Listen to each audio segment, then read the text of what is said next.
Hello नमस्कार दोस्तों। तो इस वीडियो में हम डिस्कस करेंगे राजस्थान एलडीसी एग्ज़ाम 2018 जो हुआ था उससे रिलेटेड कुछ महत्वपूर्ण बातें जो कि बार बार आपके जो कमेंट्स आ रहे थे, क्वेश्चंस आ रहे थे कि रिजल्ट कब आने वाला है, कल टॉप क्या रहेगी, टाइपिंग की तैयारी करनी चाहिए या फिर नहीं करनी चाहिए।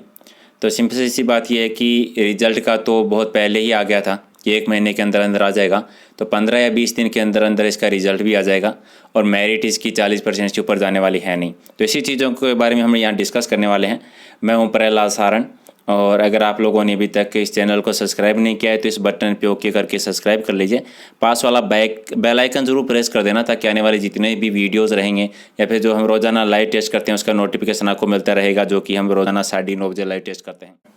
और इस वीडियो में हम डिस्कस करेंगे जो एलडीसी का जो एग्ज़ाम हुआ था, कुछ महत्वपूर्ण बातें हैं। कट ऑफ क्या रहनी चाहिए, रिजल्ट कब तक आएगा, टाइपिंग किस तरह से होगी, कितने नंबर की होगी, टाइपिंग करें या ना करें। बहुत सारे क्वेश्चंस थे, आप लोगों के कमेंट्स देखे थे मैंने, और फिर मैंने बहुत सारे वीडियोस भी देखे थे ज्ञानी बाबा के। जो बहुत सारे ज्ञानी बाबा हैं यहाँ पे, उन्होंने अलग अलग अपने अपने जो विचार हैं वो प्रकट किए हैं। कि कोई कह रहा था जलेबी बांट दो इतने नंबर आ रहे हैं, तो कोई कह रहा था सालासर पैदल चले जाओ। कोई की ज़रूरत भी नहीं है कि मेरिट क्या रहने वाली है क्या नहीं रहने वाली है, क्योंकि राजस्थान पुलिस का आप रिजल्ट देख चुके हो। तो सिंपल सी बात यही है कि राजस्थान खाली हो गए, ठीक है। जहाँ फिजिकल तक नहीं पहुंचे थे, इतना नॉर्मल फिजिकल था, तो यहाँ तो टाइपिंग होने वाली है, वो भी हिंदी इंग्लिश दोनों में। और टाइपिंग कितनी हार्ड होती है आप सभी जानते हो। अगर किसी ने टाइपिंग की अगर तैयारी स्टार्ट कर दिया है तो उसे आइडिया हो गया होगा कि हिंदी की टाइपिंग कितनी मुश्किल है और कितना मुश्किल है हिंदी की टाइपिंग सीखना और फिर उसे पार करना, ठीक है। तो सिंपल भाषा में अगर समझें, अगर आपके पास दिमाग है, अगर आपका दिमाग काम कर रहा है, अगर आपने मेरिट पीछे की देखी है, तो अगर आपका 40 कंप्लीट है तो आपको टाइपिंग के लिए जाना पड़ेगा।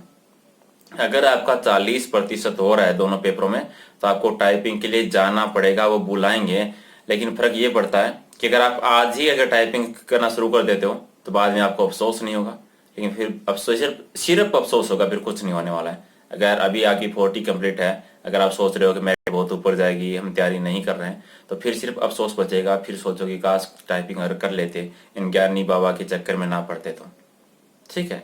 क्योंकि राजस्थान पुलिस का हाल देख चुके हो, राजस्थान पुलिस में भी लोगों ने मेरिट कितनी कितनी बताई थी, और जिनकी 40 कंप्लीट थी वो फिजिकल के लिए गया था, और जिसका फिजिकल क्लियर हो गया वो सारे सेलेक्ट हुए हैं। एक या दो जिलों की अगर बात छोड़ दें तो वो सारे सेलेक्ट हुए हैं। आधे से ज़्यादा 10,000 पद भी खाली हो गए, तो मेरिट जाएगी कहाँ पे।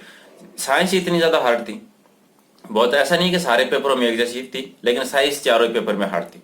मैथ लेवल की थी, तो बहुत सारे ऐसे हैं जिन्हें साइंस नहीं आ रही, साइंस आ रही उन्हें मैथ नहीं आ रही। बहुत सारे तो ऐसे जिनकी 40 कंप्लीट नहीं होने वाली, तो आप लोगों की एटलीस्ट 40 तो कंप्लीट हो रही है। वैसे भी आप लोगों ने आंकड़े देख लिए होंगे, जितने फॉर्म भरे गए थे 50 से 56% लोग ही है जिन्होंने पेपर दिया था उनमें से। इसके अलावा सबसे प्लस पॉइंट क्या मालूम है, सबसे प्लस वाला पॉइंट ये है कि जितने लोग राजस्थान पुलिस में सेलेक्ट हुए हैं सबने एलडीसी का पेपर दिया था, ठीक है। सबने एलडीसी का पेपर दिया है, तो ये मान के चलिए कि वो जितने लोग सेलेक्ट हो रहे हैं कुछ तो इसमें होंगे, तो उनको ज्वाइनिंग मिल गई। सेकंड ग्रेड, थर्ड ग्रेड जितने भी जो टीचर थे जिन्होंने सबने एग्जाम दिया था सबको ज्वाइनिंग मिल गई है। और भी बहुत सारे, जब तक इसका रिजल्ट आएगा फाइनल, जब एलडीसी का फाइनल रिजल्ट आएगा तब तक बहुत सारी ऐसी भर्तियां और है जिनके रिजल्ट आ जाएंगे, जिन्हें ज्वाइनिंग मिल जाएगी। तब मान के चलिए कि सेलेक्ट बंदे भी तो वहां जाएंगे ना, है ना। तो अभी कुछ ही मत सोचिए, सारी चीज़ बस टाइपिंग करना शुरू कर दीजिए। आप इंग्लिश की टाइपिंग कर लोगे थोड़ा सा इजी होता है, लेकिन हिंदी की टाइपिंग रियली में बहुत ज़्यादा हार्ड हो रही है। इवन मैं खुद हिंदी की टाइपिंग सीख रहा हूँ ताकि मुझे पीडीएफ दोबारा किसी और से ना बनवानी पड़े बार बार। लेकिन हिंदी की टाइपिंग बहुत मुश्किल होती है और टाइम बहुत कम है। और जैसा कि जितने अभी आप जिस तरह से रिजल्ट आ रहे हैं, ज्वाइनिंग दी जा रही है, तो बहुत कम टाइम है, 15-20 दिन में रिजल्ट आ जाएगा। और रिजल्ट आने के 10 दिन के अंदर अंदर आपको टाइपिंग के लिए बुला लिया जाएगा। आप कीबोर्ड के बटन तक याद नहीं कर पाओगे उन 15 दिनों में रिजल्ट के। अगर आप सोच रहे हो कि रिजल्ट आने के बाद में आप टाइपिंग सीख लोगे तो कभी नहीं कर पाओगे। इसलिए अगर आपका 40 कंप्लीट है तो आज ही तैयारी करना शुरू कर दीजिए। जल्दी आने के चक्कर में बहुत नुकसान होने वाला है, क्योंकि आधे से ज्यादा बच्चे ऐसे हैं जो टाइपिंग नहीं कर रहे हैं, ठीक है। रिजल्ट आने के बाद में टाइपिंग करना शुरू करेंगे, 15 दिन 20 दिन के बाद में टाइपिंग के लिए बुला लिया जाएगा। इतने दिनों में टाइपिंग होगी नहीं और वही होने वाली चीजें, पद खाली रह जाएंगे, ये कंडीशन होगी। या तो फिर ऐसा होगा कि दोबारा रिजल्ट निकालने पड़ेगा, जिनका 40 के बच्चे हैं दोबारा में आ जाएंगे, या फिर पद खाली रह जाएंगे, ठीक है। समझ लो सीधे। तो अगर सीरियसली अगर आपकी 40 कंप्लीट है, 40 से अगर ज्यादा मारना है तो बहुत बढ़िया बात है।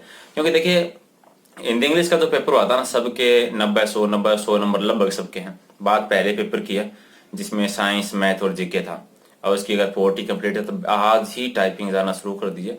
और 100 नंबर की टाइपिंग है, बिल्कुल भी इजी नहीं है, थोड़ा सा ध्यान दे लेना, स्पीड बढ़ानी होगी, याद भी करना। आप 1 महीने तो हिंदी के कीबोर्ड के बटन याद करने में लग जाएंगे, ठीक है।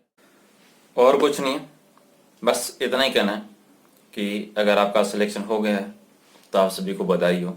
जो भी लाइन में हैं जिनका होने वाला है वो थोड़ी और मेहनत कीजिए। और अगर आपका एलडीसी का पेपर थोड़ा सा अगर डाउन हो गया, अच्छा नहीं हुआ तो कोई बात नहीं, और भी बहुत सारे एग्जाम है। एसआई का एग्ज़ाम आ रहा है तो उसकी कीजिए, और भी लेबर असिस्टेंट का एग्ज़ाम है वो तैयारी कीजिए, सेकंड ग्रेड का एग्ज़ाम चल रहा है, आने वाला है, ठीक है। तो बहुत सारे एग्ज़ाम है, हम मिल के अच्छे से मेहनत करेंगे। और भी रोज़ाना पीडीएफ आप लोगों को मिल ही रही है, रोज़ाना लाइव टेस्ट हो रहे हैं, और बहुत जल्द वेबसाइट भी बन जाएगी। तो live test, full live test और क्यूज है वो भी हम अलग से स्टार्ट और कर देंगे। और बाकी के जो भी अगर आपके क्वेश्चन होते हैं वो कमेंट कर दीजिए सारे। और इसके अलावा पर्सनली आप इंस्टाग्राम पे मैसेज कर सकते हो, फेसबुक पे मैसेज कर सकते हो। फेसबुक पेज अगर लाइक नहीं किया तो प्रहलाद सारन सर के नाम से है, आप सर्च करके लाइक कर लीजिए। रोज़ाना लाइव टेस्ट भी करते हैं वहाँ पे, सारे पीडीएफ अपलोड करता हूँ मैं, और क्यूज भी बहुत आती हैं, यानी रोज़ाना क्वेश्चन अपलोड करते हैं वहाँ पे अलग अलग टाइप के।